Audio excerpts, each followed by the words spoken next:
Hello everyone, welcome to my channel. History का practice set important question NET JRF के लिए और भी सभी परीक्षाओं के लिए इम्पोर्टेंट है। इसका पहला प्रश्न देखते हैं। पहला प्रश्न है, इलाहाबाद प्रयाग में 1857 के विद्रोह का नेतृत्व किसने किया था? ऑप्शन है बेगम हजरत महल, बी है खान बहादुर खां, सी है कदम सिंह और डी है लियाकत अली। इसमें जो सही आंसर हो जाएगा ऑप्शन नंबर डी हो जाएगा, लियाकत अली। इलाहाबाद में 1857 के विद्रोह का नेतृत्व लियाकत अली ने किया था। यह विद्रोह 1857 के 4 जून में हुआ था, 4 जून को हुआ था। इस विद्रोह में जिले का सूबेदार लियाकत अली को नेता घोषित किया गया था। इस विद्रोह को बाद में कर्नल नील ने दबाकर समाप्त कर दिया था। तो इसका राइट आंसर हो जाएगा ऑप्शन नंबर डी। नेक्स्ट देखते हैं, किस अधिनियम को गलघोटू अधिनियम का नाम दिया गया था? ऑप्शन है भारतीय परिषद अधिनियम 1909, बी है अधिकार हस्तांतरण अधिनियम 1947, सी है विनियामक अधिनियम 1773 और डी है देसी भाषाई प्रेस अधिनियम 1878। तो इसका जो राइट आंसर हो जाएगा, गलघोटू अधिनियम कहते हैं देसी भाषाई प्रेस अधिनियम 1878 को। राइट आंसर डी हो जाएगा। देसी भाषा समाचार पत्र अधिनियम, जिसे वर्नाकुलर प्रेस एक्ट भी कहते हैं, 1878 को पारित करने का श्रेय इसे जाता है लॉर्ड लिटन को। इसके तहत सरकार ने भारतीय भाषा समाचार पत्रों को अधिक नियंत्रण में लाने का प्रयास किया था और इसे राजद्रोही लेखों को दबाने और दंडित करने का अधिक सफल अस्त्र भी बनाया था। इसलिए इसे गलघोटू अधिनियम या दमनकारी अधिनियम भी कहते हैं। आगे चलकर 1882 में रिपन ने इस अधिनियम को समाप्त कर दिया था। तो इसका राइट आंसर हो जाएगा ऑप्शन नंबर डी। नेक्स्ट देखते हैं,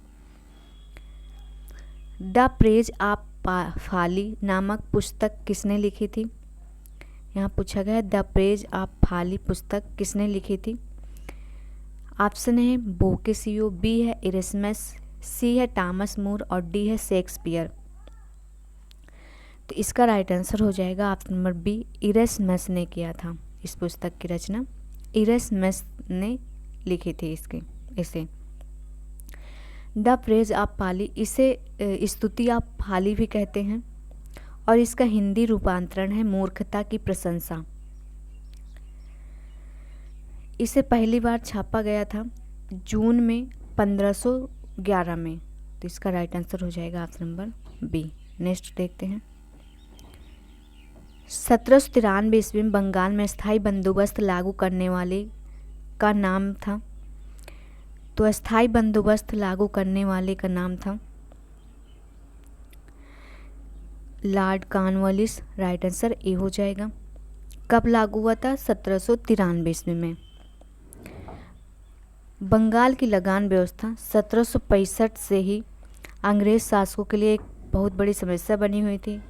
जिस समय कॉर्नवालिस भारत आया उस समय ही उस पर पर्याप्त वाद विवाद चल रहा था और 1784 में पिट्स इंडिया एक्ट द्वारा कंपनी को बंगाल में स्थायी भूमि प्रबंध करने की सलाह दी गई थी और 1793 में कॉर्नवालिस ने बंगाल में लगान के स्थायी बंदोबस्त व्यवस्था लागू कर दिया था।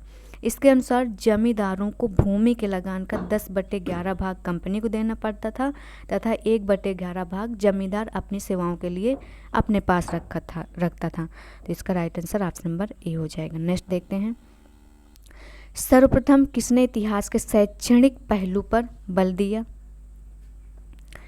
ऑप्शन ए हेरोडोट्स, बी है टायनबी, सी है कार और डी है क्रोचे। तो इसका राइट आंसर हो जाएगा ऑप्शन नंबर ए, हेरोडोट्स।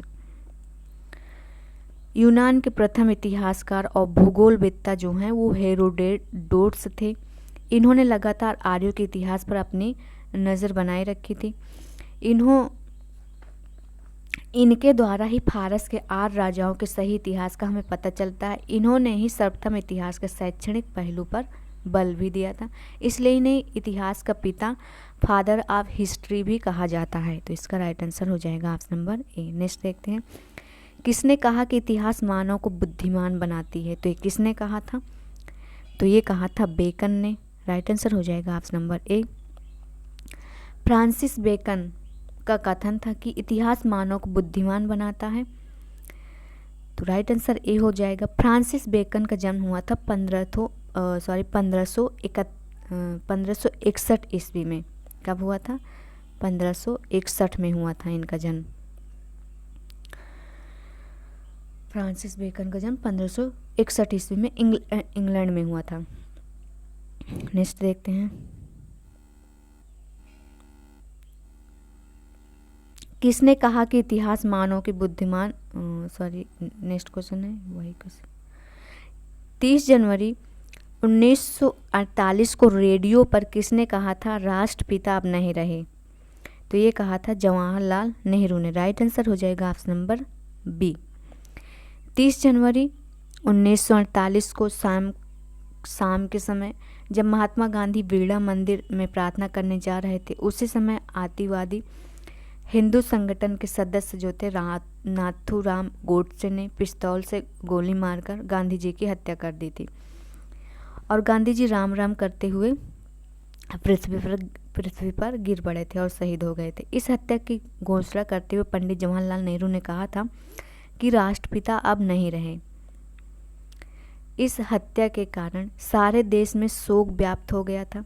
दिल्ली में यमुना नदी के किनारे महात्मा गांधी की समाधि स्थल राजघाट में बनाई गई थी और नाथूराम को फांसी की सजा दी गई थी। तो राइट आंसर हो जाएगा ऑप्शन नंबर बी। नेक्स्ट देखते हैं, निम्नलिखित राष्ट्रवादियों में से उनका नाम लिखिए जो योजनात्मक आर्थिक विकास के आधार पर राष्ट्र निर्माण के पक्षधर थे। वे एक अभियंता भी थे। तो इसका राइट आंसर हो जाएगा option number C, M Visvesvaraya. Right answer हो जाएगा सी। 1920 से 1950 के दशक में योजनाबद्ध विकास का प्रथम आह्वान करने वाले में मोक्षगुंडम विश्वेश्वरैया भी थे। प्रख्यात इंजीनियर, शिक्षा शास्त्री, भारत रत्न विश्वेश्वरैया देश के आर्थिक विकास के लिए योजना की आवश्यकता पर रचित सर्वप्रथम पुस्तक प्लांट इकोनॉमी फॉर इंडिया जो कि 1934 में प्रकाशित हुई थी, इसमें इन्होंने भारत के नियोजन आर्थिक विकास हेतु 10 वर्षीय योजना प्रस्तुत की। इसका प्रमुख उद्देश्य जो था वो राष्ट्रीय आय को दुगना करना था, लघु एवं बड़े उद्योगों को विकसित करना तथा कारखाना क्षेत्र के उत्पादन में वृद्धि करना था। तो राइट आंसर हो जाएगा सी। नेक्स्ट देखते हैं, नेक्स्ट क्वेश्चन है, किस वर्ष हरिजन साप्ताहिक पत्रिका सर्वप्रथम प्रकाशित हुई थी? तो ये हुई थी 1933 में। राइट आंसर ए हो जाएगा। दक्षिण अफ्रीका से वापस भारत आने के बाद गांधी जी ने 1915 ईस्वी में साबरमती के तट पर सत्याग्रह आश्रम की स्थापना की थी। इसे हरिजन आश्रम भी कहते हैं। 1932 से 34 तक चले सविनय अवज्ञा आंदोलन के दौरान 1933 ईस्वी में गांधी जी ने हरिजन साप्ताहिक पत्रिका का संपादन किया था। गांधी जी के द्वारा संपादित अन्य पुस्तकें भी हैं, जैसे इंडियन ओपिनियन, यंग इंडिया, नवजीवन आदि। तो इसका राइट आंसर हो जाएगा ए। नेक्स्ट देखते हैं, जवाहरलाल नेहरू को कहा गया है, तो जवाहरलाल नेहरू को कहा गया है समाजवादी। राइट आंसर बी हो जाएगा। नेक्स्ट देखते हैं, नेक्स्ट क्वेश्चन है, भारत छोड़ो आंदोलन के समय कौन युवा महिला नेत्री अवज्ञा और प्रतिरोध का प्रतीक थी? तो इसका राइट आंसर हो जाएगा option number D, Aruna Asaf Ali. Aruna Asaf Ali Bharat के स्वाधीनता संग्राम की ग्रैंड ओल्ड लेडी के नाम से मशहूर है तथा भारत छोड़ो आंदोलन के दौरान मुंबई के ग्वालियर टैंक मैदान में भारतीय राष्ट्रीय कांग्रेस का झंडा फहराया था। इनका जन्म हुआ था 1909 में। नेक्स्ट देखते हैं, किसने उदारवादी नेताओं की नीतियों को राजनीतिक भिक्षावृत्ति की संज्ञा दी थी? तो ये किसने दी थी? बिपिन चंद्र पाल ने दी थी। राइट आंसर हो जाएगा ऑप्शन नंबर ए। बिपिन चंद्र पाल बंगाल के उग्रवादी नेता थे। ये 1902 से पहले तक उदारवादियों के खेमे में थे। सन 1897 में इन्होंने लिखा था, मैं ब्रिटिश सरकार के प्रति निष्ठावान हूँ क्योंकि मैं समझता हूँ कि ब्रिटिश सरकार के प्रति निष्ठा और अपने देश व अपने देशवासियों के प्रति निष्ठा एक ही बात है। और मैं यह भी मानता हूँ कि भगवान उन्हें हमारे उद्धार के लिए हम पर शासन करने के लिए भेजा है। लेकिन 1902 में इनके विचारों में परिवर्तन आया और इन्होंने लिखा, कांग्रेस भारत में और लंदन में उसकी ब्रिटिश कमेटी दोनों ही भिक्षा मांगने वाली संस्थाएं हैं। इन्होंने कहा था कि यदि सरकार मुझसे आकर कहे कि स्वराज ले लो तो मैं कहूँगा कि उपहार के लिए धन्यवाद, परंतु मैं स्वीकार नहीं करूँगा जो कि मैं अपने हाथों से प्राप्त ना कर सकूँ। तो इसका राइट आंसर हो जाएगा ऑप्शन नंबर ए। नेक्स्ट देखते हैं, अभिनव भारत नामक गुप्त क्रांतिकारी संगठन का संस्थापक कौन था? इसका राइट आंसर हो जाएगा सी, वी.डी. सावरकर थे। अंग्रेजों की नीतियों से असंतुष्ट होकर भारत में एक ऐसा वर्ग उत्पन्न हुआ जिसका विश्वास हिंसा में हो गया था। वह भारत में नवयुगों का क्रांतिकारी वर्ग था।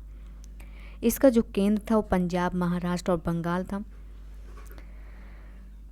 इसमें इन क्रांतिकारियों ने अनेक स्थानों पर गुप्त समितियां की स्थापना की, हत्याकांड किए, गोलियां चलाई, धन लूटा, रेल की पटरियां उखाड़ी तथा अनेक प्रकार की अंग्रेजी सरकार को आतंकित किया। और सर्वप्रथम वी.डी. सावरकर ने 1904 में महाराष्ट्र में अभिनव भारत नामक एक क्रांतिकारी दल का निर्माण किया था।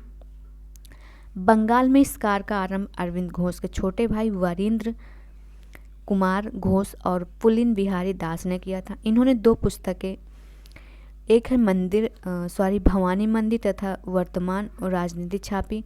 इसमें से प्रथम ने क्रांतिकारी दलों को एक स्थान पर अपने संगठन बनाने की आवश्यकता को बताया तथा इनके प्रयत्नों के फलस्वरूप अनुशीलन समिति नामक क्रांतिकारी दल की स्थापना कलकत्ता एवं ढाका में हुआ। इस समाचार पत्र कहते हैं ढाका में हुई तथा समाचार पत्र युगांतर प्रकाशित हुई थी। राइट आंसर हो जाएगा सी। नेक्स्ट देखते हैं, नेक्स्ट है, किस एक भारतीय नेता ने यह स्पष्ट माना कि भारतीय राष्ट्रीय कांग्रेस इसलिए बनी है कि वह अंग्रेजी राज की रक्षा हेतु अभय कपाट के रूप में कार्य कर सके? तो किसने माना था? तो लाला लाजपत राय ने माना था। राइट आंसर हो जाएगा ऑप्शन नंबर ए। कांग्रेस नेतृत्व के आवेदन निवेदन नीति की असफलता ने देश के अंदर और खुद कांग्रेस के अंदर असंतोष पैदा कर दिया था। लाला लाजपत राय का मानना था कि भारतीय राष्ट्रीय कांग्रेस इसलिए बनी है कि वह अंग्रेजी राज की रक्षा हेतु अभय कपाट के रूप में कार्य कर सके। नेक्स्ट देखते हैं, इल्बर्ट बिल विवाद किसके शासन के दौरान हुआ था? तो ये हुआ था लॉर्ड रिपन के दौरान। राइट आंसर हो जाएगा सी। नेक्स्ट देखते हैं, मोतीलाल नेहरू की अध्यक्षता में बुलाए गए सर्वदलीय सम्मेलन में निम्नलिखित में से किसने भाग नहीं लिया था? तो इसमें भाग नहीं लिया था मोहम्मद शफी ने। राइट आंसर हो जाएगा ऑप्शन नंबर डी। 1928 में मोतीलाल नेहरू की अध्यक्षता में बुलाए गए सम्मेलन में M.R. जयकर ने लिया था, सर अली इमाम ने लिया था और सरदार मंगल सिंह ने लिया था और मोहम्मद शफी ने नहीं लिया था। तो राइट आंसर हो जाएगा डी। नेक्स्ट देखते हैं, निम्नलिखित में से किसने कहा था कि राजनीतिक डकैतियों का लक्ष्य सरकारी धन को प्राप्त करना है? तो किसने कहा था? तो ये कहा था राम प्रसाद बिस्मिल ने। राइट आंसर हो जाएगा ऑप्शन नंबर ए। भारतीय राष्ट्रीय कांग्रेस के युवा क्रांतिकारी राम प्रसाद बिस्मिल ने क्या कहा था कि राजनीतिक डकैतियों का लक्ष्य था सरकारी धन को प्राप्त करना। राम प्रसाद बिस्मिल ने अन्य साथियों खासकर चंद्रशेखर आज़ाद के साथ मिलकर 10 डाउन ट्रेन से सरकारी खजाना काकोरी नामक स्टेशन पर लूट लिया था। राइट आंसर हो जाएगा ए। नेक्स्ट देखते हैं, निम्नलिखित में से किसने कहा था कि राजनीतिक डकैतियों का लक्ष्य? तो सेम क्वेश्चन है। नेक्स्ट देखते हैं, किस वर्ष में विज्ञान की शिक्षा के लिए इंडियन एसोसिएशन की स्थापना हुई थी? ये किस वर्ष में हुई थी? 1876 में हुई थी। राइट आंसर हो जाएगा ऑप्शन नंबर सी। विज्ञान की शिक्षा के लिए इंडियन एसोसिएशन की स्थापना M.N. बनर्जी और आनंद मोहन बोस द्वारा 1876 में की गई थी। यह भारत का सबसे पुराना संस्थान है। इंडिया लीग की स्थापना शिविर कुमार घोष द्वारा 1875 में हुई थी और इसका उद्देश्य था भारतीयों के राष्ट्र तथा राजनीतिक शिक्षा का प्रसार करना। नेक्स्ट देखते हैं, निम्नलिखित में से किसने मुस्लिम लीग और भारतीय राष्ट्रीय कांग्रेस को 1916 में एक साथ लाने में महत्वपूर्ण भूमिका अदा की थी? तो ये किसने की थी? तो लोकमान्य तिलक ने किया था। राइट आंसर हो जाएगा ऑप्शन नंबर ए, लोकमान्य तिलक। इन्हें बाल गंगाधर तिलक भी कहते हैं। ये गरम दल एवं नरम दल को पुनः कांग्रेस के मंच पर एक साथ लाने का महत्वपूर्ण प्रयास किए और सफल भी रहे। इसमें एक मंच पर लाने में एनी बेसेंट का भी योगदान था। 1916 के लखनऊ सम्मेलन की अध्यक्षता अंबिका चरण मजूमदार ने की थी और 1916 को मुस्लिम लीग और कांग्रेस दोनों ने लखनऊ में वार्षिक अधिवेशन का आयोजन किया था। इन दोनों दलों ने पृथक पृथक रूप में संवैधानिक सुधारों की संयुक्त योजना के संबंध में प्रस्ताव पारित किए और संयुक्त कार्यक्रम के आधार पर राजनीतिक क्षेत्रों में एक दूसरे के साथ सहयोग करने के संबंध में समझौता भी किया। यह समझौता लखनऊ समझौता के नाम से भी प्रसिद्ध है। नेक्स्ट देखते हैं। नेक्स्ट है, इंग्लैंड में पढ़ने वाले गुट का नेतृत्व करते हुए किसने 1933 में एक पृथक मुस्लिम राज्य पाकिस्तान का प्रस्ताव दिया था? तो ये दिया था चौधरी रहमत अली। राइट आंसर हो जाएगा सी। रहमत अली का जन्म हुआ था पंजाब में होशियारपुर में। होशियारपुर जिले के बलचौर नामक शहर में हुआ था। कैम्ब्रिज विश्वविद्यालय के छात्र थे। इन्होंने सर्वप्रथम पाकिस्तान शब्द को दुनिया के समक्ष प्रस्तुत किया था। इन्होंने 1933 में एक पृथक मुस्लिम राज्य पाकिस्तान का प्रस्ताव दिया था, इसीलिए इन्हें पाकिस्तानी मुस्लिम राष्ट्रवादी भी माना जाता है। और आगे चलकर मोहम्मद अली जिन्ना ने इसका नेतृत्व किया था और 14 अगस्त 1947 को स्वतंत्र होकर यह एक अलग देश बन गया था, पाकिस्तान। नेक्स्ट देखते हैं, जलियांवाला बाग की सामूहिक हत्याकांड कहाँ पर हुई थी? कहाँ पर हुआ था? तो ये हुआ था अमृतसर में। राइट आंसर हो जाएगा बी। जलियांवाला बाग हत्याकांड कहाँ पर हुआ था? अमृतसर में हुआ था। 10 अप्रैल 1919 को दो राष्ट्रवादी नेता डॉक्टर सतपाल और डॉक्टर सैफुद्दीन किचलू गिरफ्तार कर लिए गए और 13 अप्रैल 1919 ईस्वी को इनकी गिरफ्तारी के विरोध में जलियांवाला बाग, जो कि अमृतसर में के विरोध में एक जनसभा एकत्र हुई। यहीं पर ब्रिटिश अधिकारी जनरल डायर ने पार्क में एकत्रित हुए निहत्थे लोगों पर गोलियां चलवा दी। दीनबंधु C.F. एंड्रूज ने इस हत्याकांड को जानबूझकर की गई हत्या कहा था। राइट आंसर हो जाएगा ऑप्शन नंबर बी, अमृतसर में हुआ था। तो